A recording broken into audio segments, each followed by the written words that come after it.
Yeah, I've seen a lot of videos today on the NFAC Militia that showed up at Stone Mountain, Georgia. And I think a lot of people didn't see what I saw. My evaluation of their military capacity in irregular warfare is much different than a lot of the people I've seen. I've heard a lot of comments they were unprofessional, they didn't know weapon handling skills. They had 22s, a lot of shotguns, a few ARs. They had no spare ammunition, no first aid supplies. They weren't organized, on and on. My take's a little bit different.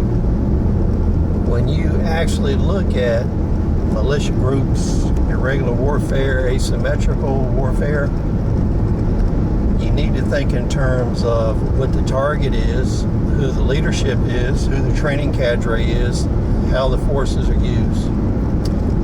Their tactics might not be the tactics you're using. Their objectives may be different than your objectives. So you have to evaluate them based on their objectives, their capacities, and their logistics. When you do that, you come to a different conclusion than most of the ones I've seen on the internet. When you take a look at them, I would say 25% of them are properly equipped for militia operations in terms of what most people would think light infantry operations are. The rest of them would be security, close attack, defensive, scouts, things like that. Almost nobody watched the video I did on primitive infantry years ago.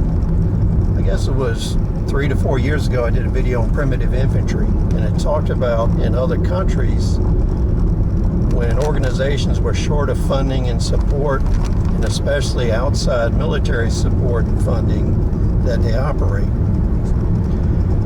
And if you look at this militia, it fits that model.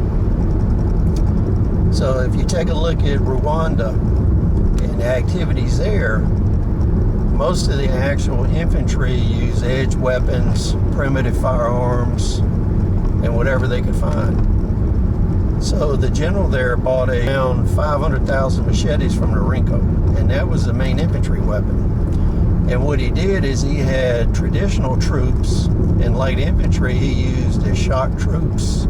He used them to stabilize the situation, provide perimeter security, to do special ops and sniping, and then he used them as a fire team or fire base to fix and isolate enemy troops, locations, villages. Once he fixed and isolated those villages, what he would do is send in the primitive infantry with the machetes, the edge weapons, and they would do most of the killing. So when you look at this militia in the terms that way, they're very successful and they have a high probability of meeting those aims. Right now, their support as far as monetary and training goes is not that high, but that'll probably change in the future. And if China, Russia, Middle Eastern countries support them, things could change very fast.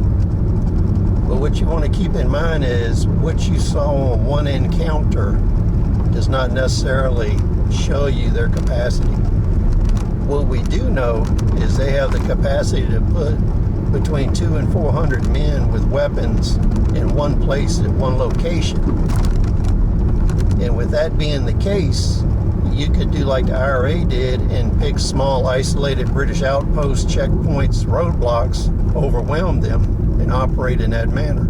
Same thing with homes, businesses, police departments, and small towns. So these are things you need to keep in mind when you are observing these type of organizations. No matter what side they're on, what country they're on, you should use a unbiased methodology to take a look at what their capacity, capability, and threat level is. When you do it this way, you're not surprised. Please comment, rate, subscribe. We'll see you on the next video.